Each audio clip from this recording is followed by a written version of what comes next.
আল্লাহ পাক একা ছিলেন, তারপর আল্লাহ সৃষ্টি করেছেন আরশে আজিম। আল্লাহ পাক সৃষ্টি করেছেন কি? আরশে আজিম। আরশ কি জিনিস? যেই আরশের ছায়ায় আল্লাহ পাক কিয়ামতের মাঠে 7 শ্রেণীর মানুষকে ছায়া দিবেন, যেদিন এই ছায়া ছাড়া অন্য কোনো ছায়া থাকবে না। আরশটাকে একটু বুঝি। একটা হাদিসের মধ্যে নবী সাল্লাল্লাহু আলাইহি ওয়াসাল্লাম বলেছেন, নবীর নাম শুনলেই দরুদ পড়বেন, বলবেন সাল্লাল্লাহু আলাইহি ওয়াসাল্লাম। নবীজি বলছেন, দেখো এই পৃথিবী থেকে প্রথম মহাবিশ্বের দূরত্ব হচ্ছে 500 বছরের পথ। কত বছর? 500 বছর। এভাবে দ্বিতীয় মহাকাশ থেকে তৃতীয় মহাকাশ দূরত্ব 500 বছরের পথ। এইভাবে প্রত্যেক আসমানের মধ্যে দূরত্ব হচ্ছে কত বছরের পথ? 500। সপ্তম আসমানের উপরে আছে সিদরাতুল মুনতাহা। কি আছে? এটা একটা কুল গাছ, বড়ই গাছ। নাসা আবিষ্কার করতে পেরেছে, অতএব বিশ্ববাসী বিশ্বাস করবে না। নাসা যদি কালকে বলে হ্যাঁ পাওয়া গেছে সিদরাতুল মুনতাহা, তাহলে বিশ্ববাসী বিশ্বাস করবে। একটা শিরকি দর্শন চলছে, কুফরি দর্শন। ও যখন বলবে হ্যাঁ, তখন সবাই বলে হ্যাঁ, যখন তারা বলে না, সবাই বলে না। আল্লাহ পাকের ওহীর জ্ঞানের কোনো মূল্য নাই সবার কাছে, ইল্লা মাশাআল্লাহ। সিদরাতুল মুনতাহার উপরে আছে কুরসি। কি আছে? কুরসি। আল্লাহ পাকের কুরসি, যেটা আপনি আয়াতুল কুরসির মধ্যে পড়েন, ওয়াসিআ কুরসিয়ুহুস সামাওয়াতি ওয়াল আরদ, মানে আল্লাহ পাকের কুরসিটা আসমান জমিনকে ঘিরে রেখেছে। আর বলে রাখি যে প্রত্যেক ফরজ নামাজের পর যে আয়াতুল কুরসি পড়ে, জান্নাতে যাওয়ার জন্য তার একটাই বাধা, মৃত্যু। মওত হয়ে গেলে জান্নাতে চলে যাবে ইনশাআল্লাহ। একটা হাদিস আসছে, রাত্রে বেলা ঘুমানোর সময় কেউ যদি আয়াতুল কুরসি পড়ে, সারা রাত আল্লাহর পক্ষ থেকে একজন ফেরেশতা তাকে পাহারা দিবে ইনশাআল্লাহ। এই ফেরেশতা তো দেখা যায় না, দেখা যায়? কয়দিন পর যদি বলে যে যা দেখা যায় না তা বিশ্বাস করা যাবে না, আসলে কিন্তু এপিস্টেমোলজি তাদের এটাই, যা দেখে না তা বিশ্বাস করে না। পশ্চিমারা কি ফেরেশতায় বিশ্বাস করে? কেন করে না? এটা তো একটা প্রশ্ন। উত্তরটা আমি বলছি আপনাদেরকে। কারণ তাদের জ্ঞান তত্ত্ব হচ্ছে যা চোখে দেখি না, যা পরীক্ষা নিরীক্ষা পর্যবেক্ষণে আসে না, তার কোনো অস্তিত্ব নাই। এটা ওদের ফিলোসফি অফ এডুকেশন, শিক্ষা দর্শন। এটাকে আমরা ফিলোসফির ভাষায় বলি এপিস্টেমোলজি বা জ্ঞান তত্ত্ব। জ্ঞান তত্ত্ব টিচার যারা আছেন তারা বুঝবেন। তাদের জ্ঞান তত্ত্ব এমন, আর আমাদের জ্ঞান তত্ত্ব উল্টা, টোটালি ডিফারেন্ট। আমরা কি বলি? আমরা বলি ওয়াকুলিল হাক্কু মির রাব্বিকুম, সত্য আল্লাহর পক্ষ থেকে আসে। আমরা বলি যে অদৃশ্যে বিশ্বাস না করা পর্যন্ত কেউ মুমিনই হতে পারবে না। ইমানের কয় পিলার? ইমানের কয় পিলার? 6 পিলার। আমানতু বিল্লাহি, আল্লাহর প্রতি বিশ্বাস করলাম, ওয়া মালাইকাতিহি, তার ফেরেশতাগণের প্রতি, ওয়া কুতুবিহি, আল্লাহ পাকের আসমানি কিতাব সমূহের প্রতি, ওয়া রুসুলিহি, আল্লাহ পাকের রাসূলগণের প্রতি, ওয়াল ইয়াউমিল আখির, পরকালের প্রতি, ওয়াল কদরি খায়রিহি ওয়া শাররি, তাকদীর বা ভাগ্যের ভালো মন্দের প্রতি। এই 6টার একটাও কি চোখে দেখা যায়? আল্লাহকে দেখেছেন? ফেরেশতা দেখেছেন? আমাদের নবীকেও কি দেখেছেন? শুধু কোরআনটা আপনি চোখের সামনে দেখছেন, আর কিচ্ছু আপনি দেখছেন না। পরকাল দেখেছেন? তাকদীর ভাগ্য দেখেছেন? কিচ্ছু দেখে নাই। এই 6টা পিলারে বিশ্বাস না করতে পারলে কেউ মুমিন হতে পারবে না। পারবে? আলিফ লাম মিম যালিকাল কিতাবু লা রাইবা ফি হুদাল লিল মুত্তাকিন। কারা মুত্তাকি? আল্লাযীনা ইউমিনুনা বিল গায়বি। এই যে 6টা গায়েবে যারা বিশ্বাস করে, এরা হলো মুমিন, মুত্তাকি। তাহলে আমাদের জ্ঞানের ভিত্তিটা কি? আমরা অদৃশ্যে বিশ্বাস করি, আর ওদের জ্ঞানের ভিত্তি হচ্ছে ওরা চাক্ষুষ যা দেখে তাতে বিশ্বাস করে। এই জায়গাতেই তো পার্থক্য জ্ঞানতাত্ত্বিক। এই কারণেই ওরা ফেরেশতায় বিশ্বাস করে না, আল্লাহ বিশ্বাস করে না, নবী রাসূলগণে বিশ্বাস করে না। তারা বলছে আল্লাহর সন্তান আছে, নাউযুবিল্লাহ। হ্যাঁ, তারা আসমানি কিতাবে বিশ্বাস করছে না, তারা ধর্মের কনসেপ্টে বিশ্বাস করছে না। তারা পরকাল, পুনরুত্থান, হাসর, কিয়ামত, মিজান, পুলসিরাত কিছুই বিশ্বাস করে না। বিশ্বাসগত পার্থক্য এখানে। এখন মুমিন মুসলিম হিসাবে আমরা বিশ্বাস করি আল্লাহ পাকের ফেরেশতা আছে না নাই? আছে। এখন এই ফেরেশতারা 8জন ফেরেশতা, বড় বড় 8জন ফেরেশতা, তারা আল্লাহ পাকের আরশটাকে ধরে রেখেছে। কয়জন ফেরেশতা? 8জন। এই 8জন ফেরেশতা আল্লাহর আরশকে টেনে নিয়ে আসবে কিয়ামতের মাঠে। বলেন সুবহানাল্লাহ। আল্লাহ পাকের এমনও ফেরেশতা আছেন যারা একটা ফুৎকার দিবে, জাস্ট একটা ফু, এক ফুৎকারে পুরো মহাবিশ্ব ধ্বংস হয়ে যাবে। এত শক্তিশালী ফেরেশতা আছে আল্লাহ পাক। আমরা যখন মায়ের গর্ভে ছিলাম, এরকম একজন ফেরেশতাই আল্লাহর পক্ষ থেকে রূহ নিয়ে এসে মায়ের গর্ভে ফুঁকে দিয়েছে এবং আল্লাহর হুকুমে 4টা বিষয় লিখে দিয়েছে। আমরা প্রত্যেকে যখন মায়ের গর্ভে ছিলাম, বয়স ছিল 4 মাস 10 দিন। আমরা তো সব ভুলে গেছি এখন এগুলো। মাত্র 4 মাস 10 দিন। এখন শরীরে শক্তি আছে তো, এই জন্য শৈশব, বাল্যকাল সব ভুলে গেছি। আবার একদিন শরীরে শক্তি থাকবে না, তখন আবার আল্লাহ আল্লাহ করা শুরু করবে। 2 দিন ডায়রিয়া হলেই আল্লাহ আল্লাহ শুরু হয়ে যায়। যখন মানুষ সুস্থ থাকে আল্লাহর বিরুদ্ধাচারণ করে, আল্লাহ বলতে কেউ নাই। ঠিক আছে? তো ওই ফেরেশতা লিখে দিয়েছেন 4টা জিনিস আল্লাহর পক্ষ থেকে। 1, সেই ব্যক্তির হায়াত কতটুকু হবে। 2, দুনিয়াতে রিজিক পাবে, কি কি রিজিক পাবে। 3 নাম্বার, তার কাজগুলো কি কি হবে, দুনিয়ায় কি কি কাজ করবে সে। আর 4 নাম্বার, তার সৌভাগ্য, সে সৌভাগ্যবান হবে না দুর্ভাগ্যবান হবে, মানে জান্নাতি হবে না জাহান্নামী হবে। এটা লিখে দেওয়া হয়ে গেছে। এখন এরকম 8 জন বড় বড় ফেরেশতা আল্লাহর আরশটাকে ধরে রেখেছে। আর আমরা বলছি কুরসির কথা। এই কুরসি আসমান জমিনকে ঘিরে আছে। আর আয়াতুল কুরসি যে ব্যক্তি তেলাওয়াত করবে ইনশাআল্লাহ তাআলা আল্লাহর পক্ষ থেকে একজন ফেরেশতা তাকে সারা রাত পাহারা দিবে ইনশাআল্লাহ। একে অপরকে আল্লাহর জন্য মহব্বত করে। বয়ফ্রেন্ড গার্লফ্রেন্ড ট্রেডিশন বলা হচ্ছে না। বয়ফ্রেন্ড গার্লফ্রেন্ডের হারাম জেনার ভালোবাসা বলা হচ্ছে না। কি বলা হচ্ছে? দিনের জন্য, আল্লাহর জন্য দুজন পরস্পরকে ভালোবাসে, আল্লাহর জন্যই বিচ্ছেদ ঘটে। 5 নাম্বার, সেই ব্যক্তি যাকে, যুবক ভাই শোনেন ভালো করে, সেই ব্যক্তি যাকে কোনো সুন্দরী নারী জেনার জন্য ডাকে।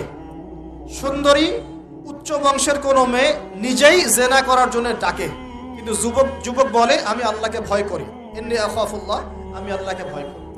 এরকম যুবক আছে এখনো বাকি সমাজে? এখন তো ইচ্ছা করেই মানুষ জেনা করে। এখন তো জেনা এত সহজ, মানুষ 1000, 1500, 2000 টাকা দিয়ে জেনা করতে পারে। এই সমাজে জেনা সহজ, বিয়ে হয়েছে কঠিন। এই সমাজে জেনাটা সহজ হয়ে গেছে, বিয়েটা কঠিন হয়ে গেছে। এই জন্য বিয়ের ঝামেলা অনেকে যেতে চায় না। জেনা করি তো আমি যা উদ্ধার করার করছি, বিয়ে করলে খাওয়াতে হবে, নিজের পায়ে দাঁড়াতে হবে, এই লাগবে সেই লাগবে, সুবহানাল্লাহ। কিন্তু প্রিয় ভাই মনে রাখবেন, যদি আপনি জেনা থেকে বেঁচে থাকতে পারেন, আল্লাহ পাক আপনাকে সাক্ষাৎ মৃত্যুর হাত থেকেও বাঁচাতে পারেন। এটা আমি এমনি বলি নাই, দলিল দিচ্ছি। জেনা এমন একটা পাপ, যেই পাপ থেকে যদি কোনো যুবক নিজেকে বাঁচাতে পারে, আল্লাহ পাক তাকে সাক্ষাৎ মৌতের হাত থেকেও বাঁচাতে পারবে ইনশাআল্লাহ। কিভাবে? 3 বন্ধু যাচ্ছে রাস্তা দিয়ে, হঠাৎ করে ঝড়, বন্ধু 3 জন ঢুকে গেল গুহার মধ্যে। কিসের মধ্যে? গুহায়, যে পাহাড়ি এলাকায় আপনারা থাকেন যারা, গুহার মধ্যে। হঠাৎ করে পাহাড়ের পাথর দিয়ে গুহার মুখটা বন্ধ হয়ে গেল। এখন খোলার কোনো অপশন নাই। সবাই বলছে এখন 3 জন, এখন তো আমরা বের হতে পারবো না। সবাই সবার নেক আমলের ওসিলা দিয়ে আল্লাহর কাছে দোয়া করো। কিসের ওসিলা দিয়ে? নেক আমলের ওসিলা দিয়ে দোয়া করতে হয়। হাদিস, মৃত মানুষকে ওসিলা করে তার জন্য নজর মানত জবাই করে দোয়া করতে হয় না, নিজের নেক আমলের ওসিলা দিয়ে আল্লাহর কাছে দোয়া করতে হয়। আল্লাহ পাক এখন দোয়া শুনলেন। একজন বলছে আমি আমার পিতা মাতাকে খুব খেদমত করতাম, তাদেরকে দুধ পান না করে দুধ পান করাতাম না, নিজেও করতাম না, ছেলেদেরকে করাতাম না। আল্লাহ এই কাজটা তোমার ভালো লাগলে আজকে গুহার মুখ থেকে পাথর সরিয়ে দাও। পাথর একটু সরে গেল। পাথর আল্লাহর কথা শোনে কিনা? শোনে না?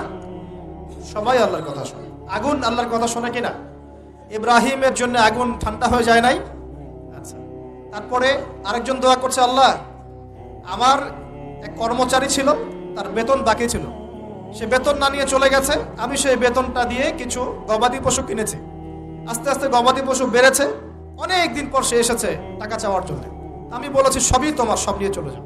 সে বলেছে আপনি কি ফাইজলামি করতেছেন আমার সাথে? আমার টাকা আমাকে দেন। না, তোমার টাকা দিয়ে আমি এটা কিনেছিলাম, আজকে বংশবৃদ্ধি হয়েছে, সব তোমার, নিয়ে যাও। সে নিয়ে গেল। সে বলছে আল্লাহ এই কাজ যদি তোমার সন্তুষ্টির জন্য করে থাকি, আজকে আমাকে বাঁচাও। পাথর একটু সরে গেল। এবার তৃতীয় ব্যক্তি, এই ছেলে বলছে, যুবক ছেলে, আল্লাহ আমার একজন চাচাতো বোন ছিল। কে ছিল? এই যে বয়ফ্রেন্ড গার্লফ্রেন্ড, খালাতো বোন, চাচাতো বোন। এখন তো বিচ্ছিরি অবস্থা। এখন এমন একটা অবস্থা, পশ্চিমা সভ্যতার রিপোর্টগুলো পড়ে দেখি, ভাইও বোনের সাথে জেনা করে। ওদের ওখানে নিজের আপন পিতার দ্বারাও মেয়ে সেক্সুয়াল হ্যারাসমেন্টের শিকার হয়। ওরা আমাদেরকে শেখায় এখন ভালো কোনটা মন্দ। আর আমরা আমাদের মাথাটা কবে যে বিক্রি করে দিলাম, ওদের কাছ থেকে ভালো মন্দ শিখতে হচ্ছে। কোরআন সুন্নাহ বাদ দিয়ে ওদের কাছ থেকে ভালো মন্দ শিখতে হচ্ছে। তো চাচাতো বোনকে সে খুব ভালোবাসতো, তাকে সে পেতে চাইতো, মানে তার সাথে সেক্সুয়াল সম্পর্ক করতে চাইতো। আমাকে 1000 বা 100 স্বর্ণ মুদ্রা দিতে পারো, দিনার, তাহলে আমি তোমার সাথে সেক্স করব, মানে জেনা করবো। নাউজুবিল্লাহ। সেই ছেলে অনেক কষ্ট করে এই টাকাগুলো বা এই দিনারগুলো অর্জন করে, কামাই করে, দিন রাত পরিশ্রম করে, ঠিক আপনারা যেমন করছেন আর। তো এরপর সে তার স্বর্ণমুদ্রা দেয়, দিয়ে বলে যে এখন আমাকে আমার কাজ করতে দাও। তখন সেই মেয়ে রাজি হয়। ঠিক যে মুহূর্তে তারা সেক্সুয়াল সম্পর্কটা করবে, ঠিক ওই মুহূর্তেই এই মেয়ে বলে ওঠে, হে আল্লাহর বান্দা, আল্লাহকে ভয় কর। আমি সারা জীবন আমার সতীত্বকে ধরে রেখেছি, কাউকে দেইনি। আমি কারোর সাথে এরকম অন্যায় করি নাই, আমি খারাপ মেয়ে নই, তুমি আমার ইজ্জতটা নষ্ট করো। কে বলছে কথা? ওই অবস্থা থেকে কি একটা ছেলের উঠে আসা সম্ভব? এটা কি এতটাই সহজ? এটা কিন্তু সহজ না। সত্যি কথা বলতে এই বিষয়টা কিন্তু এতটাও সহজ না। যারা অবিবাহিত তারা হয়তো বুঝতে পারবে না, বিবাহিতরা বুঝতে পারছে। তো ওই অবস্থা থেকে সেই টাকাগুলো না নিয়ে সেই স্বর্ণমুদ্রা মেয়েকে দিয়ে ওখান থেকে সেই ছেলে উঠে আসে আল্লাহর ভয়ে। সে এখন গুহার মধ্যে আটকা পড়েছে, আল্লাহকে বলছে, আল্লাহ ওই দিন ওই কাজ যদি তোমার সন্তুষ্টির জন্য করে থাকি, আজকে আমাকে মৃত্যুর হাত থেকে বাঁচাও। সমস্ত পাথর দপদপ করে সরে গেল। এটা কিন্তু কোনো গাল গল্প না, এটা বনু ইসরাইলের ঘটনা, সত্য ঘটনা। এই হাদিস থেকে আমি আপনাকে দলিল দিচ্ছি যে যদি জেনার মতো পাপ থেকে আমি সরে আসতে পারি, সাক্ষাৎ মৌত থেকে আল্লাহ বাঁচাতে পারে। প্রিয় ভাই, সেই যুবক আরশের ছায়া ছায়া পাবে যে তার যৌবনকালটাকে আল্লাহর পথে কাটিয়েছে, এবং যাকে কোনো সুন্দরী মেয়ে জেনার জন্য আহ্বান করে, সে বলে আমি আল্লাহকে ভয় করি। আমরা তওবা করি, আমরা কোনো প্রকার জেনার পাপে যাব না ইনশাআল্লাহ। যদি হারাম কোনো সম্পর্ক থেকে থাকে, আজকেই এই নাম্বার ডিলিট করে ফেলতে হবে। আল্লাহ পাক তৌফিক দেন। ডিলিট করার আগে আবার ফোন করে বলেন না যে আজকে থেকে আর কথা বলবো না, তাহলে এই কথা আর কোনোদিন শেষ হবে না। একবারই বন্ধ, ডিসকানেক্টেড। কার জন্যে? আল্লাহর জন্য। এবং এটা করার পরে আল্লাহকে বলতে হবে, আল্লাহ শুধু তোমার ভয়ে এবং তোমার সন্তুষ্টি পাওয়ার জন্য আমি জিনা থেকে বেরিয়ে আসলাম। আল্লাহ তুমি আমাকে হেদায়েত দাও, ঈমান দাও, আমল দাও, এবং তোমার রাস্তায় আমাকে বেহিসাব রিজিক দাও। এবং নেককার কুমারী, নেককার প্রেমময়ী, তাকওয়াবান, মুত্তাকি একজন স্ত্রী আল্লাহ তুমি আমাকে দান করো। ইনশাআল্লাহ আল্লাহ পাক আপনাকে দান করো। আল্লাহ পাক দান করো। আল্লাহ পাকের জমিন প্রশস্ত, আল্লাহর হাত প্রশস্ত। আল্লাহর হাতকে সংকীর্ণ মনে করবেন না, আল্লাহর জমিনকে সংকীর্ণ মনে করবেন না। আল্লাহ পাক যাকে ইচ্ছা বেহিসাব রিজিক দিতে পারে ইনশাআল্লাহ। আল্লাহ পাক আমাদের সবাইকে বেহিসাব রিজিক দান করুন বলি আমিন। আর কে? আর সেই ব্যক্তি যে এত গোপনে দান করে, যার বাহাত জানে না ডান হাত কি দান করেছে, যার বাহাত জানে না ডান হাত কি দান করেছে। আমাদের মতো নয় যে 10,000 টাকা দান করলে সবাইকে না জানানো পর্যন্ত ঘুম হচ্ছে না, এমন নয়।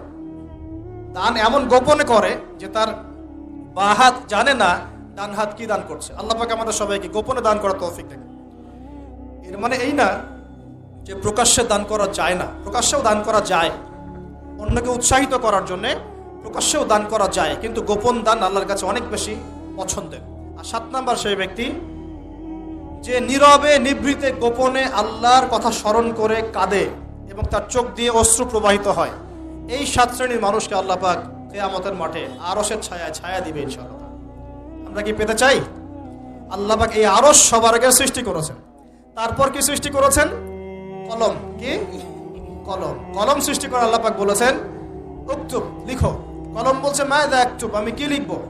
আল্লাহ বলছেন কিয়ামত পর্যন্ত যা হবে সব লিখো। লাওহে মাহফুজে কলম লেখা শুরু করেছে, কিয়ামত পর্যন্ত যা হবে সব লেখা হয়ে গেছে। অতএব রিজিক নিয়ে আপনার টেনশন করার কোনো দরকার নাই। যা লেখা হয়েছে পাবেন ইনশাআল্লাহ।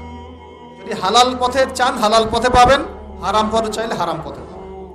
আপনি যা তাকদিরে আছে এর বাইরে আপনি কিছু পাবেন যতই চেষ্টা করেন। আল্লাহ পাক আমাদের সবাইকে তাকদির নিয়ে সন্তুষ্ট থাকার তৌফিক দান করুন। এই তো প্রথম বিশ্বযুদ্ধে কত মানুষ মারা গেছে? 3 থেকে 4 কোটি। 3 থেকে 4 কোটি। নবী সাল্লাল্লাহু আলাইহি ওয়াসাল্লাম এবং সাহাবীরা যত যুদ্ধ করেছেন ইসলামের জন্য, সবগুলো যুদ্ধের পরিসংখ্যান মিলালে 10,000 মানুষও মারা যায় নাই। 10,000ও না। আর তোমাদের শুধু প্রথম বিশ্বযুদ্ধেই 3 থেকে 4 কোটি মানুষ মারা গেছে। সেকেন্ড ওয়ার্ল্ড ওয়ারে মারা গেছে 7 থেকে 8 কোটি মানুষ। ভিয়েতনাম যুদ্ধে এরকম প্রায় 4 থেকে 5 লক্ষ, আরো বেশি হতে পারে।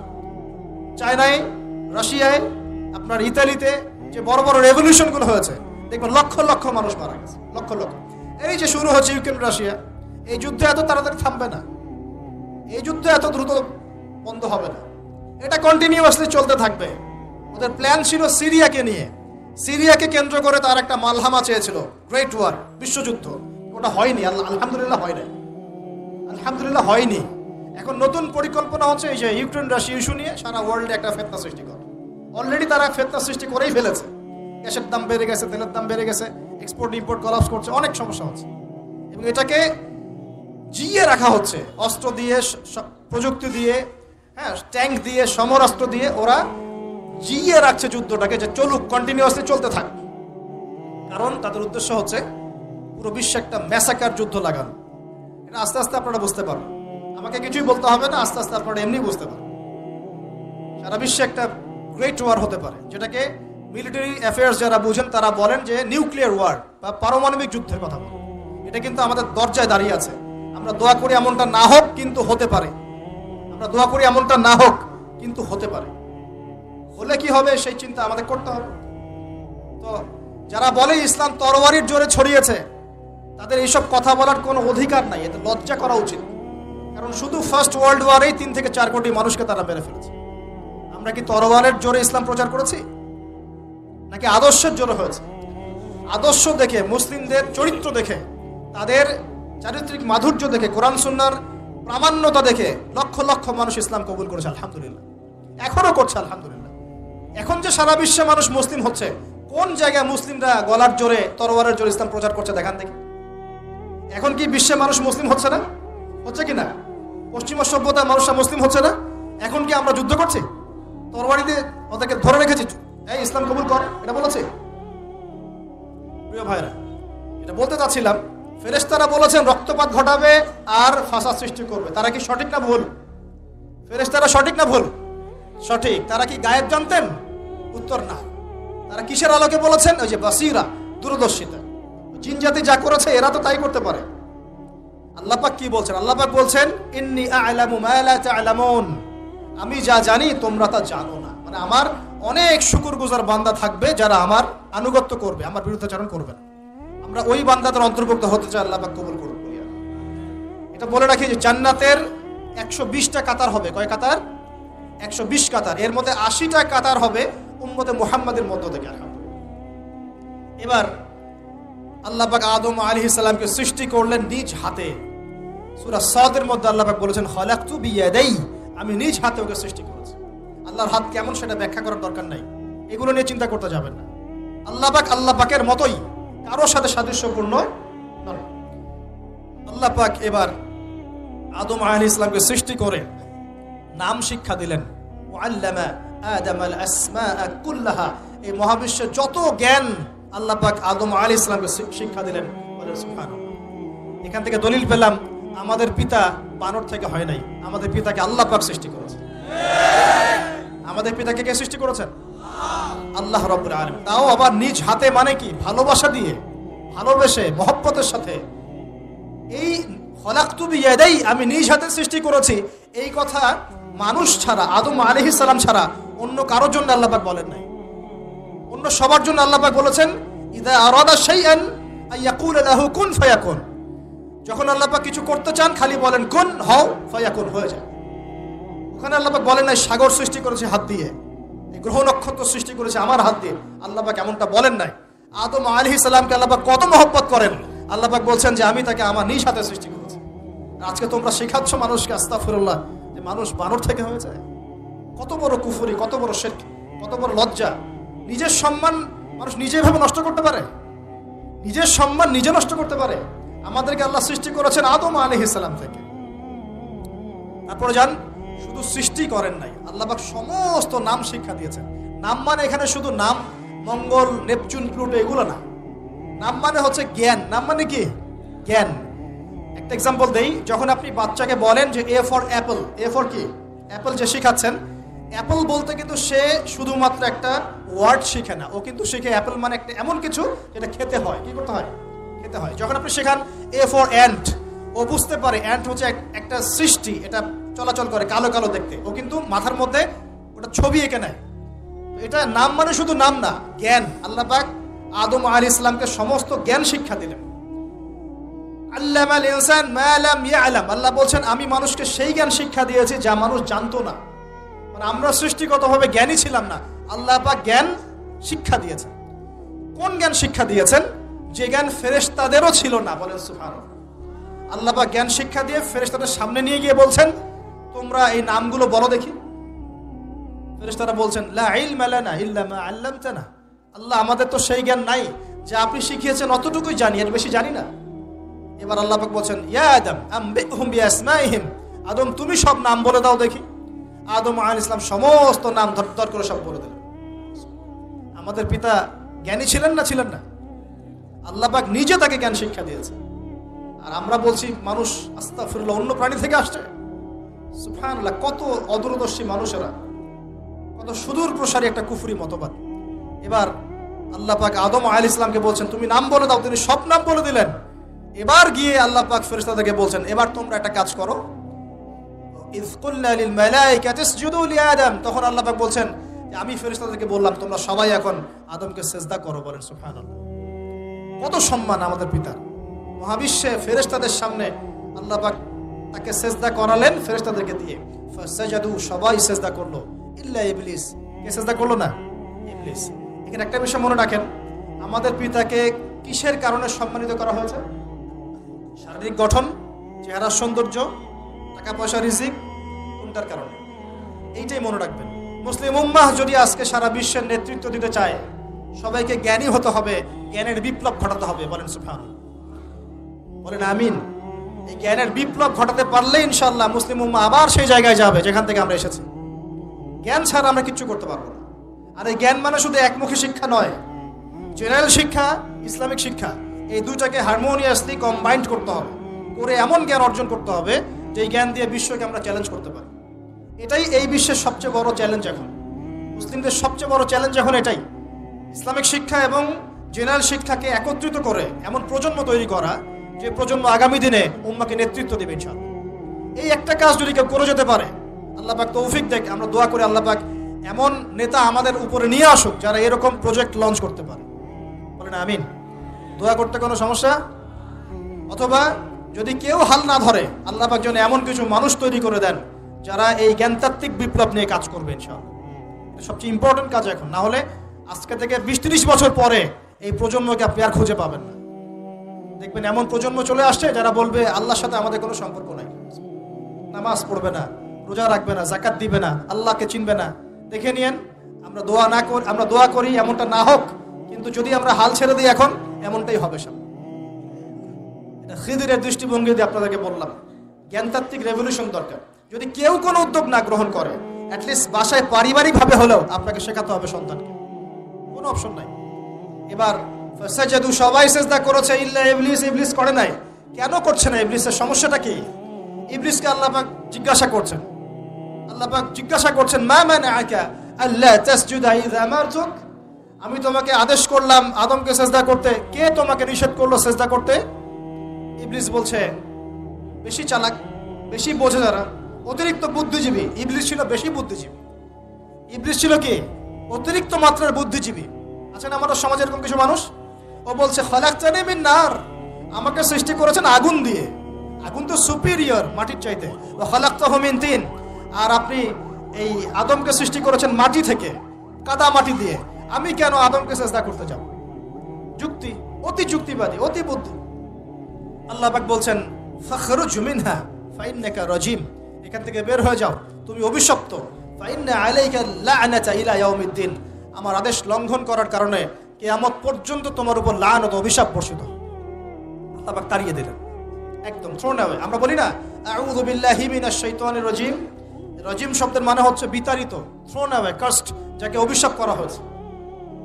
এবার ভালো করে শোনেন প্রিয় ভাইরা, ইবলিসের এই স্টেটমেন্টগুলো শোনেন। এবার ইবলিস বলছে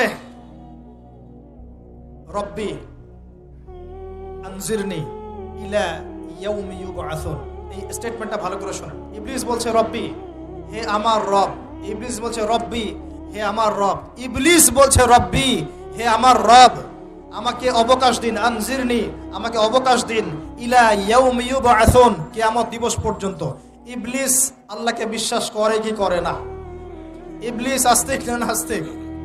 বলেন। ইবলিস বলছে রব্বি, রব্বি মানে কি? হে আমার রব। রব্বি মানে রব না, রব্বি মানে আমার রব। রব্বুন মানে রব, রব্বুহু তার রব, রব্বুহুম তাদের রব, রব্বুকা মানে তোমার রব। রব্বুকুম মানে তোমাদের রব, রব্বি মানে কি আমার রব, রব্বুনা আমাদের রব, এটা গ্রামার, বুঝতে পারছেন? ইবলিস বলছে রব্বি মানে কি, হে আমার রব, আনজিরনি আমাকে অবকাশ দিন, ইলা ইয়াউমি ইউবআসুন কিয়ামত দিবস পর্যন্ত। ইবলিস আস্তিক না নাস্তিক? তাহলে এখন বলেন তো, আমরা যারা দুনিয়াতে আল্লাহকে অস্বীকার করছি তারা ইবলিসের চেয়ে বড় না ছোট? দলিল দিলাম তো নাকি এমনি এমনি বললাম?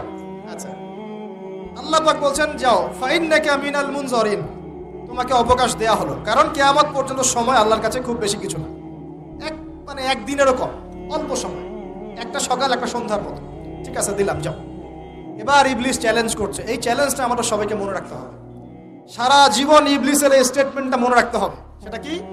ইবলিস বলছে ফাবিমা আগওয়াইতানি, সূরা আরাফ পড়ে দেখবেন। ইবলিস বলছে ফাবিমা আগওয়াইতানি, আপনি যে আদমের কারণে আমাকে আজকে বের করে দিলেন জান্নাত থেকে, লাআকুদান্না লাহুম সিরাতাকাল মুস্তাকিম, আমি সেই আদমের সরল পথে ওত পেতে বসে থাকবো, চুপটি খাপটি মেরে বসে থাকবো, খাপটি মেরে ওর জন্য বসে থাকবো।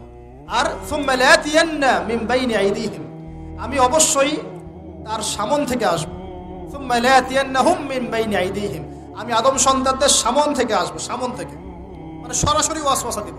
ওয়া মিন খালফিহিম, পেছন থেকে আসবো মানে পিছন থেকে ওয়াসওয়াসা দিব। ওয়া আন আইমানিহিম, ডান দিক থেকে ওয়াসওয়াসা দিব। ওয়া আন শামাইলিহিম, বাম দিক থেকে আসবো। ওয়া লা তাজিদু আকসারাহুম শাকিরিন, আপনি বেশিরভাগ আদম সন্তানকে শুকরগুজার পাবেন না। ইবলিস ঠিক বলেছে না ভুল বলেছে? বেশিরভাগ মানুষ নামাজ পড়ে না, বেশিরভাগ মানুষ সুদ খায় কি খায় না, বেশিরভাগ মেয়ে এখন বেপরদায় চলে কি চলে না, বেশিরভাগ মানুষ এখন অন্যায় করে কি করে না, বেশিরভাগ মানুষই আল্লাহ থেকে দূরে চলে। ইবলিস কিন্তু ঠিকই বলেছে, ঠিক বলে নাই? আচ্ছা, আল্লাহ পাক বলছেন ঠিক আছে যাও, তোমার চ্যালেঞ্জ তোমার জায়গায়, তবে আমার বান্দারা যদি সারা জীবনও অন্যায় করার পরে একবার, যদি খালি একটা বার মন থেকে তাওবাতান নাসুহা মানে প্রকৃত তওবা করে, খালেস তওবা করে, আল্লাহর কাছে ফিরে আসে, বলে আস্তাগফিরুল্লাহ, আল্লাহ আমাকে মাফ করে দাও, রব্বিগফির ওয়ারহাম, আল্লাহ মাফ করো, ক্ষমা করো, আস্তাগফিরুল্লাহাল্লাযী লা ইলাহা ইল্লা হুয়াল হাইয়ুল কাইয়ুম ওয়া আতুবু ইলাইহি, বা আমার কাছে একটা বার যদি মাফ চায়, ক্ষমা চায়, তার সারা জীবনের গুনাহ আমি মাফ করে দেব ইনশাআল্লাহ। আর কি চাই? ওই যে বললাম না, আমার থেকে ভালোবেসে আল্লাহ সৃষ্টি করেছেন। এবার ইবলিস চলে গেল, আর আদম আলাইহিস সালামের পাজর থেকে আল্লাহ পাক সৃষ্টি করলেন হাওয়া আলাইহিস সালাম। বলে সুবহানাল্লাহ। কারণ সঙ্গিনী ছাড়া আমরা চলতে পারবো না, পারবো?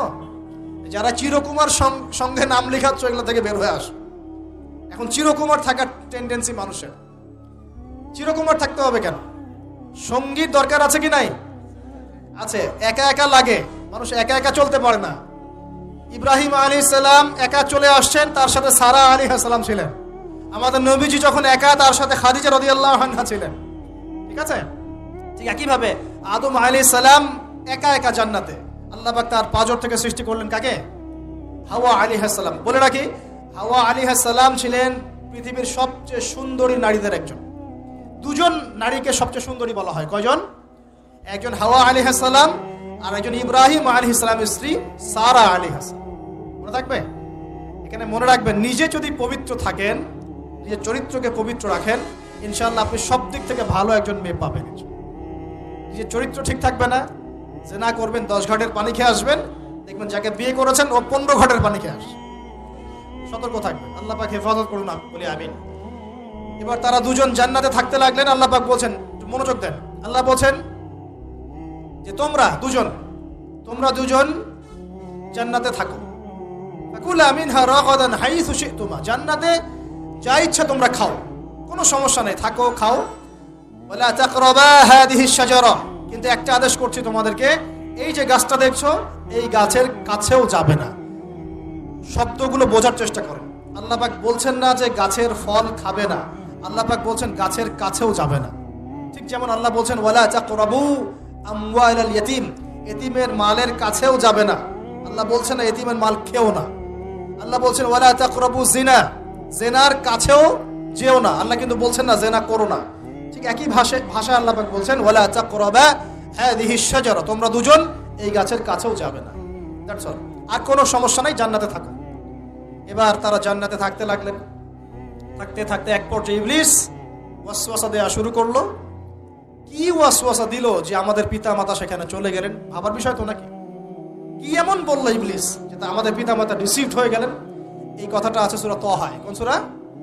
তাহা পড়ে দেখবেন। আল্লাহ পাক বলছেন ইবলিস আমাদের পিতাকে বোঝাচ্ছে, বলছে ইয়া আদম, হে আদম, হাল আদুল্লুকা, আমি কি তোমাকে জানিয়ে দিব, আমি কি তোমাকে জানিয়ে দিব, খবর দিব, আলা শাজারাতিল খুলদি ওয়া মুলকিন লা ইয়াবলা, এমন একটা গাছের কথা কি জানিয়ে দিব যেই গাছের কাছে গেলে বা তার ফল খেলে তুমি দুটো জিনিস পাবে, চিরস্থায়িত্ব পাবে, কোনোদিন মরবে না, আর বিশাল ক্ষমতার মালিক হবে।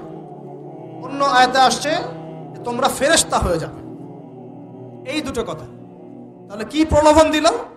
চিরস্থায়িত্বের প্রলোভন এবং কি অমরত্বের প্রলোভন, অমরত্ব এবং ক্ষমতা। একটু মনোযোগ দেন, এই দুনিয়াতে যারা আল্লাহর পথ থেকে বিচ্যুত হয়ে গেছে বেশিরভাগ এই দুটার ফাঁদে পড়েছে, হয় ক্ষমতার ফাঁদে, না হলে দুনিয়ার এই যে মোহ, অমরত্ব, দুনিয়ার জীবন নিয়ে পড়ে থাকা, এই দুনিয়ার প্রেমেই মানুষ নিজের পথ হারিয়ে ফেলেছে। এই দুটোই হয়েছে। এক পর্যায়ে পিতা মাতা চলে গেলেন, ফল খেয়ে ফেললেন, যদিও বা ফল খাওয়ার কথাটা কোরআনে নাই, কোরআনে আছে তারা গাছের কাছে চলে গেলেন। কি হলো গাছের কাছে যাওয়ার পরে? ফালাম্মা যাকাশ শাজারা, ফালাম্মা যাকাশ শাজারা, আল্লাহ পাক বলেছেন যখন তারা গাছের কাছে চলে গেলেন। ভাই লক্ষ্য করেন, যখন তারা গাছের কাছে চলে গেলেন প্রথম যে ঘটনা ঘটলো, বাদাত লাহুমা সাওআতুহুমা, তাদের যে কাপড় ছিল জান্নাতের কাপড়, গায়ে কাপড়টা ধাপাস করে খুলে পড়ে গেল। এখানে যদি আপনার কাপড়টা খুলে যায় কেমন লাগবে? বা কেউ যদি জোর করে কাপড় আপনার খুলে ফেলে কেমন লাগবে? কেউ যদি 10 জন জোর করে ধরে আপনার কাপড় খুলে দেয় কেমন লাগবে? আপনি নিজের জীবনের চাইতে বেশি কাপড়টা ধরে রাখার দিকে মনোযোগী হবেন না? আমাদের পিতা মাতাকে শয়তান জান্নাতে ফেরেশতাদের সামনে নগ্ন করে দিল, কাপড় খুলে পড়ে গেল।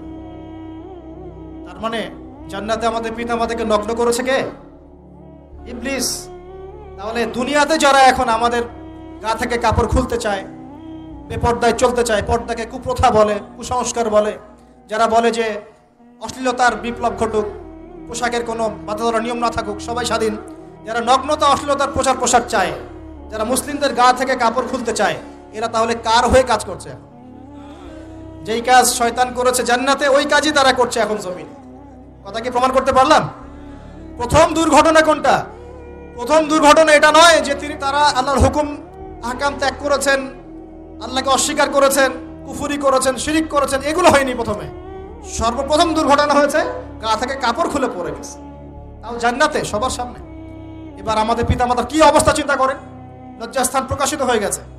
এবার তারা জান্নাতের গাছের পাতা ছিঁড়ে ছিঁড়ে ছিঁড়ে গা এই লজ্জাস্থান ঢাকা শুরু করলেন। এটা সূরা আরাফের মধ্যে আছে। এবার আল্লাহ পাক তাদেরকে বললেন, আলাম আকুল লাকুমা, আমি কি তোমাদের দুজনকে বলি নাই, ইন্নাশ শাইতানা লাকুমা আদুউম মুবিন, শয়তান তোমাদের স্পষ্ট শত্রু, আমি কি তোমাদেরকে বলি নাই? এবার আমাদের পিতা মাতা দরদর করে চোখের পানি ফেলে দিয়ে আল্লাহকে বলছেন, রব্বানা যালামনা আনফুসানা ওয়া ইল্লাম তাগফির লানা ওয়া তারহামনা লানাকুনান্না মিনাল খাসিরিন। এই দোয়া করার পর আল্লাহ পাক তাদেরকে মাফ করে দিলেন বলে সুবহানাল্লাহ। কিন্তু জান্নাতে আর থাকা হলো না, জান্নাতে আর থাকা হলো না। আমরা অনেকে মনে করি এই ঘটনার কারণে হয়তো আল্লাহ পাক তাদেরকে নামিয়ে দিয়েছেন, এই কথাও ঠিক না। কেন ঠিক না? কারণ আল্লাহ পাক দুনিয়া সৃষ্টি করেছেন আগে, আর আল্লাহ আগেই মানুষ সৃষ্টি করার আগেই আল্লাহ পাক বলেছেন দুনিয়াতে আমার খলিফা পাঠাবো। তার মানে দুনিয়াতে যে আদম আলাইহিস সালামকে পাঠানো হবে এটা আগে থেকেই লেখা ছিল। এবার নামিয়ে দিচ্ছেন আল্লাহ পাক, কুল নাহবিতু মিনহা জামিআ, তোমরা সবাই এখন নেমে যাও। কে কে নেমে যাও? আদম, হাওয়া, ইবলিস সব নেমে যাও। কোথায় নেমে যাও? দুনিয়াতে নেমে যাও। এই হাদিসটা কি জানেন? হাদিসটা শুনে রাখেন, এটা আখিরুজ জামান বা কিয়ামতের আলামত সংক্রান্ত হাদিসগুলোর মধ্যে পাবেন। আল্লাহর রাসূল সাল্লাল্লাহু আলাইহি ওয়াসাল্লাম বলেছেন, কিয়ামতের আগে আগে আমার উম্মতের মধ্যে, ভালো করে শোনেন, কিয়ামতের আগে আগে আমার উম্মতের মধ্যে একদল মানুষ বের হবে যারা মদ পানকে হালাল মনে করবে। কাকে? মদ পান করাকে হালাল মনে করবে। যারা বাদ্যযন্ত্র, গায়িকা, নায়িকা এগুলো নিয়ে নর্তকী নাচাবে রাতের বেলা, এগুলোকে হালাল মনে করবে। যারা অশ্লীলতা, বেহায়াপনাকে জায়েজ করে নিবে। ঠিক আছে, এরকম কয়েকটা পাপের কথা বলে নবীজি বলছেন একদিন সকালবেলা আল্লাহ পাক তাদেরকে ঘৃণিত বানরে পরিণত করবে। এটা হবে সামনে, কখন কিভাবে হবে আল্লাহ ভালো জানে। এবার আমি কনসেপ্টে চলে আসি। এই যে পৃথিবীতে নেমে আসলাম, তাহলে আমরা কোত্থেকে আসছি ভাই? আমরা কি পৃথিবীর অধিবাসী ছিলাম? আমরা জান্নাতে ছিলাম, ওখান থেকে আল্লাহ পাক পাঠিয়েছে। এবার পৃথিবীতে এসে আদম আলাইহিস সালামের যুগে খুব একটা দুর্ঘটনা ঘটে নাই, একটা ঘটেছে। কয়টা? একটা। ভাই হাবিলের কুরবানি কবুল হয়, কাবিলের অন্তর্দাহ হয়, জ্বালা হয়। কেন হাবিলেরটা কবুল হবে, কাবিলের কেন হচ্ছে না? এই হিংসার বশবর্তী হয়ে কাবিল হাবিলকে হত্যা করে ফেলে। হত্যা করে লাশটা দাফন করার পদ্ধতিও তার জানা ছিল না। আল্লাহ কাককে পাঠালেন, কাককে দেখে সে শিখলো। প্রথম দুর্ঘটনা হচ্ছে হাবিল কাবিলের দুর্ঘটনা। বলে রাখি, আজকেও নিজের ভাইয়ের বেশে বহু কাবিল মুসলিম সমাজের মধ্যে ঘুরে বেড়ায়। নিজের ভাইয়ের লেবাসে, পোশাকে, সুরতেই বহু কাবিল এখনো কিন্তু মুসলিম সমাজে ঘুরে বেড়ায়। তো আমরা কাবিলদেরকে কাবিলের পরিণতি সম্পর্কে সচেতন করতে চাই। হাবিল বলেছিল, তুমি যদি আমাকে মারতে আসো, আমি তোমাকে মারার জন্য হাত বাড়াবো না। হাবিল জান্নাতে যাবে আর কাবিল জাহান্নামে যাবে। কেন কাবিল জাহান্নামে যাবে? নবীজি বলেছেন, পৃথিবীর প্রথম হত্যাকাণ্ড সংগঠিত করেছে কাবিল। এ কারণে পৃথিবীতে যত খুন হবে, সমস্ত খুনের পাপের একটা অংশ কাবিলের আমলনামায় যোগ করা হবে। একটা কথা মনে রাখবেন, সদকায়ে জারিয়া যেমন আছে, গুনাহে জারিয়াও আছে। একটা মদের দোকান দিয়েছেন, যত মানুষ মদ খাচ্ছে, সমস্ত গুনার একটা অংশ আপনার কাঁধে আসছে। সিনেমা হল করেছেন, মানুষ সারাদিন নেকটা ছবি দেখে, নগ্ন ছবি দেখে, যত মানুষ এখানে পাপ করবে, সমস্ত পাপের একটা অংশ আপনার কাঁধে যাবে। আবার একটা মাদ্রাসা করেছেন, যত মানুষ এখানে দ্বীনি ইলম শিখবে, এই নেকির একটা অংশ আপনি পাবেন ইনশাআল্লাহ। মরে গেলেও কবরে পাবেন ইনশাআল্লাহ। আল্লাহ পাক আমাদের সবাইকে সদকায়ে জারিয়া করার তৌফিক দেন, গুনাহে জারিয়া থেকে বাঁচিয়ে রাখুন। খুব খেয়াল রাখবেন, আল্লাহ পাক আমাদের হেফাজত করুন বলি আমিন। এবার ওই যুগ শেষ, নূহ আলাইহিস সালামের যুগ। এই যুগে আল্লাহর একই সুন্নত। নূহ আলাইহিস সালাম 950 বছর দাওয়াত দিলেন, 40টা বা 80টা পরিবার ইসলাম কবুল করেছে, বাকিরা করে নাই। যারা করে নাই আল্লাহ পাক তাদেরকে ডুবিয়ে মারলেন, যারা করেছে আল্লাহ পাক উদ্ধার করলেন। সোজা কথা। আজকে সারা পৃথিবীতে যত মানুষ আমরা বেঁচে আছি না, আমরা কোনো না কোনো ভাবে ওই 80 পরিবারের সদস্য। আমরা ভাই ভাই, আমরা ওই ফ্যামিলি, 80 ফ্যামিলির অন্তর্ভুক্ত। এরকম করে নূহ আলাইহিস সালামের 4 সন্তান ছিল। কয় সন্তান? এক সন্তানের নাম হচ্ছে হাম। কি নাম? হাম। হাম ছিল একটু কালো বর্ণের। হামকে দিয়ে আফ্রিকার কন্টিনেন্টে যত মানুষ দেখছেন, ব্ল্যাক স্কিনের, কালো স্কিন, এরা সবাই হামের বংশধর। মজা না বিষয়টা? মানুষের অস্তিত্ব পৃথিবীতে, ইতিহাস, এগুলো খুব ইন্টারেস্টিং টপিক। ইতিহাস পড়তে থাকলে আপনি ডুবে যাবেন। কত কি যে বিশ্ব হয়েছে আর কত কিছু হবে সামনে, সুবহানাল্লাহ। তখন আপনার অস্তিত্ব জানান দিবে যে আমি কত ক্ষুদ্র, মহাবিশ্ব কত বড়, আল্লাহ কত বড়, কত সময় চলে গেছে আর আমি এই সময় কি করছি। এক ভাইয়ের নাম শাম।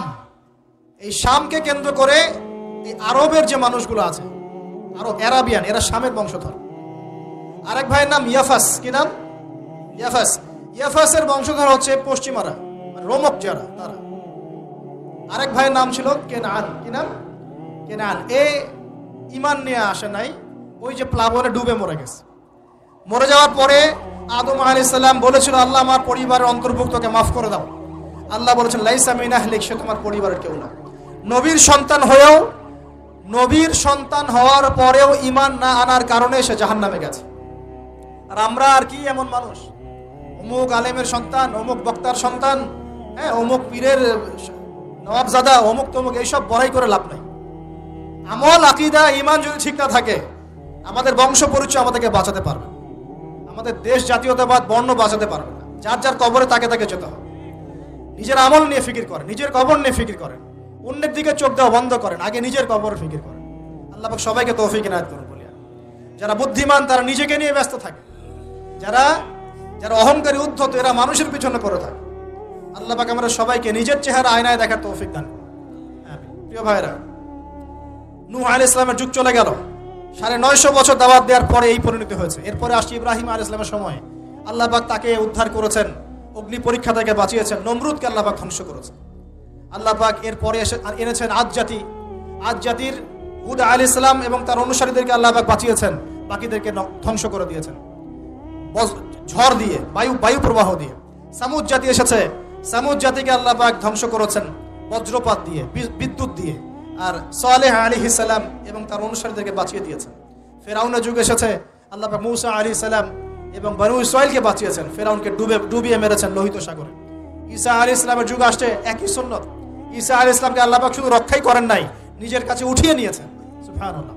তিনি আবারও আসবেন পৃথিবীতে ইনশাআল্লাহ। যতদিন না তিনি আসছেন এবং এই পৃথিবীতে 40 বছর রাজত্ব না করছেন, কিয়ামত হবে না ইনশাআল্লাহ। যতদিন পর্যন্ত ঈসা আলাইহিস সালাম আবার ব্যাক না করছেন এবং এই জেরুজালেম থেকে সারা বিশ্বে খিলাফা কায়েম না করছেন, 40 বছর শাসন না চালাচ্ছেন, কিয়ামত হবে না ইনশাআল্লাহ। এটা সামনে অপেক্ষা করছে। এবং নবী সাল্লাল্লাহু আলাইহি ওয়াসাল্লামের যুগে আবু জেহেল, আবু লাহাব বা সাহেবাদেরকে আল্লাহ পাক ধ্বংস করেছেন, আল্লাহর নবী এবং সাহাবীদেরকে আল্লাহ পাক সম্মানিত করেছেন। আপনি কি পুরো হিস্ট্রির মধ্যে একটা সুন্নত দেখতে পাচ্ছেন, কমন সুন্নত? কি সুন্নত? প্রত্যেক যুগে যুগে যারাই আল্লাহর ওই যে বিধান মেনে চলেছে, সমকালীন নবী রাসূলদের আনুগত্য করেছে, আল্লাহ পাকের আনুগত্য করেছে, আল্লাহ পাক তাদেরকে উদ্ধার করেছেন দুনিয়াতেও পরকালে। প্রত্যেক যুগে যুগে যারাই আল্লাহকে মানে নাই, রাসূলকে মানে নাই, আল্লাহর আসমানি কিতাবকে মানে নাই, বিরুদ্ধাচরণ করেছে, কুফরি করেছে, শিরক করেছে, আল্লাহ পাক সবাইকে ধ্বংস করে দিয়েছেন, কারো কোনো পরোয়া করে না। এই সিলসিলা আজও অব্যাহত আছে, আগামীতেও থাকবে ইনশাআল্লাহ। এখন আমরা যারা এখন বেঁচে আছি, আমরা নবী সাল্লাল্লাহু আলাইহি ওয়াসাল্লামের ইন্তেকালের প্রায় 1450 বছর পরের মানুষ। আল্লাহর নবী এসেছেন এমন সমাজে, যে সমাজে শিরকের পাপ চলছে, সুদের পাপ চলছে, দুর্নীতি চলছে, আপনার কন্যা সন্তানকে জীবিত হত্যা করা হচ্ছে, আপনার মাদকদ্রব্যের সয়লাভ চলছে, মেয়েদের অধিকার দেওয়া হচ্ছে না, হ্যাঁ, গোত্রীয় হানাহানি চলছে। ওই সমাজটাকে তিনি 23 বছরের মধ্যে পাল্টে ফেললেন। কত বছর? 23 বছর। কিভাবে পাল্টালেন? উত্তর, তিনি প্রথমে জ্ঞানের চর্চা করেছেন। কিসের চর্চা? জ্ঞানের। আল্লাহ পাক প্রথম ওহী নাযিল করেছেন, ইকরা বিসমি রাব্বিকাল্লাযী খালাক, পড়ুন আপনার রবের নামে যিনি আপনাকে সৃষ্টি করেছেন। নবী সাল্লাল্লাহু আলাইহি ওয়াসাল্লাম সাহাবীগণ কোরআনের 6টা হক আদায় করেছেন। কয়টা হক? 6টা। তারা কোরআন পড়া শিখেছেন। আমরা সবাই কোরআন পড়া শিখবো তো ইনশাআল্লাহ? তারা কোরআনের অর্থ শিখেছেন। আমরা কোরআনের অর্থ শিখবো তো ইনশাআল্লাহ? তারা কোরআনের আদেশগুলো মেনেছেন। আমরা কোরআনের সব আদেশ মানবো তো ইনশাআল্লাহ? তারা কোরআনের সমস্ত নিষেধগুলো বর্জন করেছে, আমরা নিষেধ বর্জন করবো তো ইনশাআল্লাহ? তারা কোরআনের দাওয়াত মানুষের কাছে পৌঁছে দিয়েছেন, আমরা কোরআনের দাওয়াত দিব তো ইনশাআল্লাহ? এবং 6 নাম্বার, তারা কোরআনের বিধানগুলোকে বাস্তবায়ন করেছেন, আমরাও বাস্তবায়নের চেষ্টা করবো তো ইনশাআল্লাহ? এই 6টা হক আদায়ের ফলে 23 বছরের ব্যবধানে জাহেলি মক্কা একদম সোনালী মক্কায় পরিণত হয়েছে। 23 বছর পরের মক্কায় আপনি কোনো সুদ পাবেন, কোনো শিরক পাবেন, কোনো মূর্তি পূজা পাবেন, কোনো মেয়ের অবমাননা পাবেন, কোনো জেনা, কোনো ব্যভিচার, কোনো ধর্ষণ, কিছু পাবেন? 23 বছর পরের মক্কায় কোনো পাপ পাবেন না। কিভাবে সমাজ পরিবর্তন হলো? এই কোরআনের হক আদায়ের মধ্য দিয়ে হয়েছে, নবীর সুন্নাত প্রতিষ্ঠার মধ্য দিয়ে হয়েছে। এরপর কি থেমে গিয়েছিল? উত্তর, না। এরপর আবু বকর সিদ্দিকের যুগ এসেছে, প্রায় 2 থেকে 2.5 বছর তিনি শাসন কার্য চালিয়েছেন। ওই যুগে কি মানুষ আবার খারাপ হয়ে গিয়েছিল? উত্তর, না। বরং ইসলাম আরো বেগবান হয়েছে আলহামদুলিল্লাহ। এরপর এসেছে ওমর রাদিয়াল্লাহু আনহুর যুগ। কত বছর? প্রায় 10 বছর। কত বছর? 10 বছর। এই 10 বছরে কি মুসলিমরা আবার খারাপ হয়ে গিয়েছিল? ওমর রাদিয়াল্লাহু আনহুর কোর্টের মধ্যে কি প্রতিদিন কেস আসতো? সারা বছরে একটা কেসও আসতো না। মানুষ এত ভালো ছিল, সারা বছরে একটা কেসও আসতো না। বরং যারা রাষ্ট্রীয় পর্যায়ে দায়িত্বশীল ছিল তারা এসে বলতো যে আমাদের ভাতাগুলো বন্ধ করে দেন, বসে বসে বেতন নিব কেন, কোনো তো কেসই আসে না, বসে থাকবো কেন? এরকম সমাজ ছিল। একজন ব্যক্তি খুঁজে পাওয়া যেত না যে নামাজ পড়ে না, একজন মুসলিম পাওয়া যেত না যে জাকাত দেয় না সামর্থ্য থাকলে, এমন মুসলিম খুঁজে পাওয়া যেত না যে কোরআন পড়তে জানে না, হাদিসের চর্চা করে না, যে দাওয়াতি কাজ করে না, যে আল্লাহর পথে দাওয়াত এবং জিহাদে আত্মনিয়োগ করে না, এমন মুসলিমই খুঁজে পাওয়া যেত। এরপরে আসলো উসমান রাদিয়াল্লাহু আনহুর যুগ। ওই যুগে ফিতনা শেষের দিকে সৃষ্টি হওয়া শুরু হলো। কোন বিষয়কে কেন্দ্র করে? কোরআন সংকলনকে কেন্দ্র করে ফিতনা সৃষ্টি হলো। আতাতায়ীদের, বিদ্রোহীদের হাতে উসমান রাদিয়াল্লাহু আনহুকে নির্মমভাবে শাহাদাত বরণ করতে হয়েছে। তিনি প্রায় 12 বছর শাসন কার্য চালিয়েছেন। ইসলাম আরো এগিয়ে গেছে। এরপর এসেছে আলী রাদিয়াল্লাহু আনহুর যুগ।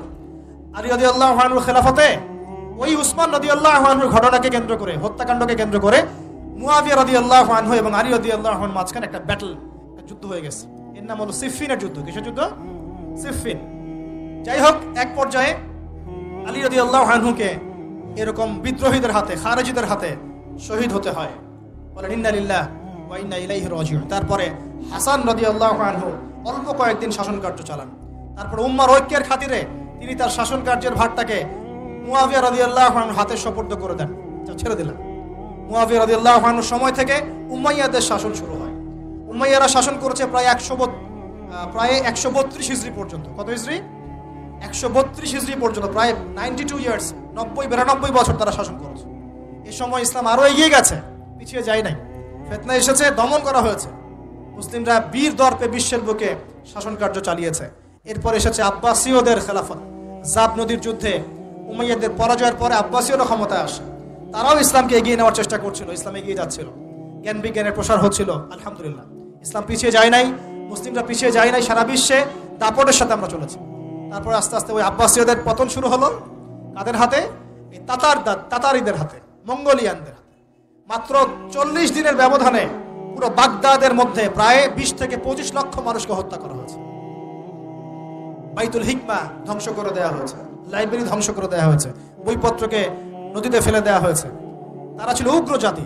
মঙ্গোলিয়ানদের নাম শোনেন নাই? হালাকু খান নাম শুনেছেন? চেঙ্গিস খান, হালাকু খান নাম শোনেন? ওদের হাতে মুসলিমদের ব্যাপক দমন পীড়ন সহ্য করতে হয়েছে। এভাবে যুগে যুগে তারপর ক্রুসেডাররা আসছে, ক্রুসেড 1টা 2টা 3টা ক্রুসেড হচ্ছে। আস্তে আস্তে উসমানীয়দের রাইজিং হয়েছে, ফাতেমি খেলাফত এসেছে, মামলুকদের শাসন এসেছে, এদিকে মোগলরা শাসন করেছে, কর্ডোভার দিকে আব্দুর রহমান তারা শাসন করেছে। মানে এক কথায় সারা বিশ্বে মুসলিম শাসন ছিল। অটোমান এম্পায়ার 1923 এই সময়ের দিকে, 1914 থেকে 1923 এই সময় পর্যন্ত অটোমান এম্পায়াররাই বিশ্বে ছিল। তারপরে মুসলিমরা আস্তে আস্তে রাষ্ট্র ভাগ করে ফেলেছে, প্রত্যেক রাষ্ট্র টুকরা টুকরা হয়ে গেছে, ইউনিটি নষ্ট হয়ে গেছে, রাষ্ট্রের ভিতরে বিভিন্ন ফাসাদ তৈরি করে দেওয়া হয়েছে, মুসলিমদের ঐক্য ভেঙে গেছে, ইকোনমি দুর্বল হচ্ছে। সব মিলিয়ে আজকে মুসলিমদের আজকে এই অবস্থা হচ্ছে। আমাদের এখন যুবকরা চিনে না আল্লাহকে, নামাজ পড়তে মানুষ খুঁজে পাওয়া যাচ্ছে না, যাকাত দেওয়ার মানুষ পাওয়া যায় না। রমজান মাসে পার্ট টাইম রোজা রাখে, পার্ট টাইম তারাবি পড়ে, পার্ট টাইম জুমায় আসে, পার্ট টাইম ঈদে নামাজ পড়ে। প্রজন্ম আস্তে আস্তে এই জায়গায় চলে আসছে, আল্লাহকে চিনে না, রাসূলকে চিনে না, ইসলামের হিস্ট্রি জানে না, আমাদের শেকড় জানে না। এমনি এমনি হয়নি, লাস্ট 100 বছরে এই জায়গায় আমরা আসছি। লাস্ট 100 বছরের হিস্ট্রি ভালো করে পড়ে দেখবেন, বলার সময় নাই এখানে। লাস্ট 100 বছরের হিস্ট্রি পড়ে দেখবেন, যে জায়গায় আমরা ছিলাম সেখান থেকে একদম তলানিতে নেমে চলে আসছি। এখন প্রশ্ন হচ্ছে, এই অবস্থায় কি চিরস্থায়ী থাকবো, নাকি এখান থেকে আমরা সামনে যাব? সামনে যে এমনি এমনি যাওয়া হবে না এটা নিশ্চিত। সামনে যাওয়ার জন্য কিছু কাজ এবং ক্রাইটেরিয়া মেনটেন করতে হবে। আমরা জানি এরপরে আসবে ইমামুল মাহদির শাসন, তারপরে আসবে নবী ঈসা আলাইহিস সালামের শাসন, তারপরে দাজ্জালকে মেরে ফেলা হবে।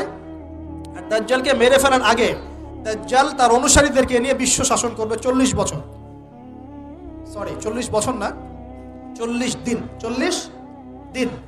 প্রথম দিন হবে 1 বছরের সমান, দ্বিতীয় দিন হচ্ছে 1 মাস, তৃতীয় দিন 1 সপ্তাহের সমান। তারপরে দিনগুলো আমাদের দিনের মতোই। এরপর ঈসা আলাইহিস সালামের আগমনের মধ্য দিয়ে তার ধ্বংস হবে। এরপর ইয়াজুজ আর মাজুজ বের হবে। ইয়াজুজ আর মাজুজ খুব হিংস্র হবে, তাদেরকে হত্যা করার ক্ষমতা মুসলিমদের থাকবে না। মুসলিমরা তুর পাহাড়ে আশ্রয় নেবে, আল্লাহ পাকের গজবে তাদের ঘাড়ের মধ্যে একটা ভাইরাস জন্ম নেবে, এতে তারা মারা যাবে। বড় বড় নখরওয়ালা প্রাণী আল্লাহ পাঠাবেন, পাখি, এরা এসে এদেরকে উঠিয়ে উঠিয়ে কোনো জায়গায় ফেলে দিবে, মহাবিশ্বের কোনো এক জায়গায় এনে ফেলে দিবে। তারপর আল্লাহ পাক বৃষ্টি বর্ষণ করবেন, প্রচুর বৃষ্টি বর্ষিত হবে এবং বিশ্বের এই জমিনটা উর্বর হবে। তখন একটা ডালিম দেখেছেন? ডালিম, একটা ডালিম একটা পরিবার খাবে, একটা ডালিমের খোসার মধ্যে একটা পরিবার আশ্রয় নিতে পারবে। এত বড় বড় ফসল হবে। 40 বছর ঈসা আলাইহিস সালাম এই বিশ্বকে শাসন করবে ন্যায়ের ভিত্তিতে, আদালতের ভিত্তিতে। ঘাটে মহিষ 1 ঘাটে পানি খাবে, বাঘে মহিষ 1 ঘাটে পানি খাবে, কেউ কার উপর জুলুম করবে না। এরপর তার বিয়ে শাদী হবে, সন্তান হবে এবং তার ইন্তেকালও হবে স্বাভাবিকভাবে, এবং তাকে দাফন করা হবে নবী মুহাম্মদ সাল্লাল্লাহু আলাইহি ওয়াসাল্লামের কবরের পাশে, রওজার পাশে। এরপরে মানুষ আবার খারাপ হওয়া শুরু করবে, এতটা খারাপ হবে যে মানুষ রাস্তার মোড়ে মোড়ে জেনা ব্যভিচারে লিপ্ত হবে, কুকুর শিয়ালের মতো। এই অবস্থায় পশ্চিম দিক থেকে সূর্য উঠবে এবং ব্যবসায়ী ব্যবসা করতে বসেছে, কাপড় খুলেছে, এই কাপড় গুটিয়ে নেওয়ার আগে কিয়ামত হয়ে যাবে। একজন ব্যক্তি পানির বোতল খুলেছে, পানি মুখে দেওয়ার আগেই কিয়ামত হয়ে যাবে। একজন ব্যক্তি বাসা থেকে বের হয়েছে, বাসায় ফেরত যাওয়ার আগে কিয়ামত হয়ে যাবে। উঠকে পানি পান করানোর আগে কিয়ামত হয়ে যাবে। ওই সময় তওবার দরজা বন্ধ হয়ে যাবে। এই ইসরাফিল আলাইহিস সালাম সিংহায় ফুঁক দিয়ে দিবেন, মহাবিশ্ব ধ্বংস হয়ে যাবে। আল্লাহ পাক দ্বিতীয় ফুৎকারের মধ্য দিয়ে আবার সবাইকে উঠাবেন এবং এই দুনিয়ার জীবনে আমরা যে কাজগুলো করেছি এর হিসাব আমাদেরকে দিতে হবে। সেদিন যদি আমরা আল্লাহর কাছে প্রত্যেকটা কাজের হিসাব দিতে পারি, কোরআন সুন্নাহর উপর থাকতে পারি, আল্লাহর বিধিবিধান মেনে চলতে পারি, এই কারাগারের জীবনে আল্লাহর বিধান মেনে চলতে পারি, ইনশাআল্লাহ যেই জান্নাত থেকে আসছি আবার সেখানে ফিরে যাবো। আর যদি ওই দিন আমরা হিসাব দিতে ব্যর্থ হই, আল্লাহ না করুক, তাহলে ওই ইবলিসের সাথে, তার অনুসারীদের সাথে আমাদের সবাইকে জাহান্নামে থাকতে হবে বলে না। এভাবে হিস্ট্রি শুরু হয়েছে, হিস্ট্রি শেষ হবে। এই দুনিয়া চিরস্থায়ী হবে না, আর আমাদের অবস্থা এমন থাকবে না। এখন শেষ কথা হচ্ছে, এই অবস্থা থেকে উত্তরণের জন্য আমাদের কি করণীয় আছে? উত্তর, আমাদের প্রথম দরকার জ্ঞান চর্চা। কি দরকার ভাই? জ্ঞান চর্চা, প্রচুর জ্ঞান চর্চা প্রয়োজন। জ্ঞান নাই কিছুই করতে পারবো না। দ্বিতীয় কাজ হলো আমাদের সবার দরকার জানা অনুযায়ী আমল করা। জানা অনুযায়ী আমল করা, যে যত বেশি জানি আমল করার চেষ্টা করি, আল্লাহ পাক তৌফিক দান করেন। এরপর দরকার আদর্শ পরিবার গড়ে তোলা।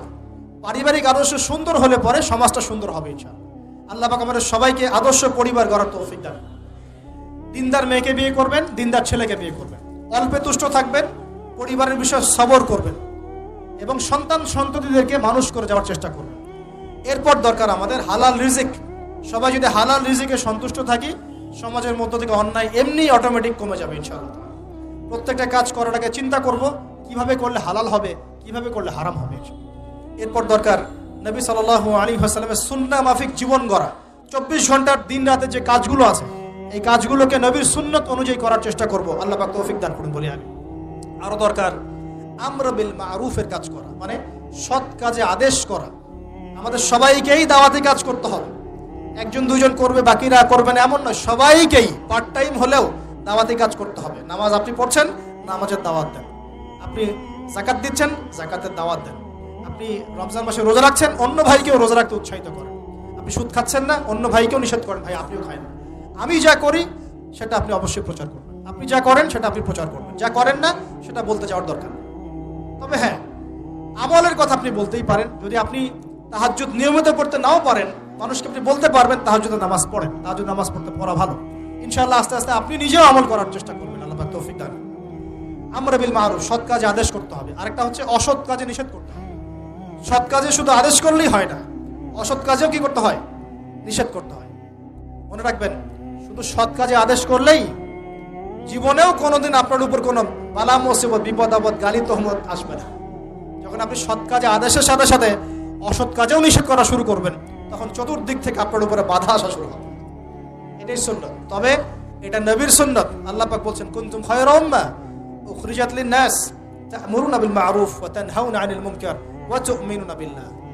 আর আমাদের দায়িত্ব হচ্ছে পরবর্তী প্রজন্মকে মানুষ করে যাওয়া, নিজেদের জান মাল সময় শ্রম দিয়ে আল্লাহর জমিনে আল্লাহর দ্বীনটাকে প্রচার করা, প্রসার করা, প্রতিষ্ঠার চেষ্টা করা এবং চরমপন্থী না হওয়া, আবার গোলালু মার্কা শৈথিলতাবাদীও না হওয়া, মধ্যমপন্থী থাকা, নিজের দায়িত্ব পালন করা, অন্যকে দিনের দিকে ডাকা। আমাদের ঊর্ধ্বতন কর্তৃপক্ষ যারা থাকবে সবার সামনে ইসলামটাকে যুগোপযোগীভাবে সত্য মিথ্যাকে স্পষ্ট করে দিয়ে উপস্থাপন করা। তারা যদি কবুল করে আলহামদুলিল্লাহ, যদি নাও করে তাদের দায়িত্ব তাদের, আমাদের দায়িত্ব আমাদের। That's all. আল্লাহ রাব্বুল আলামিন আমাদের সবাইকে কোরআন সুন্নাহ মাফিক জীবন করার তৌফিক দান করুন বলি আমিন।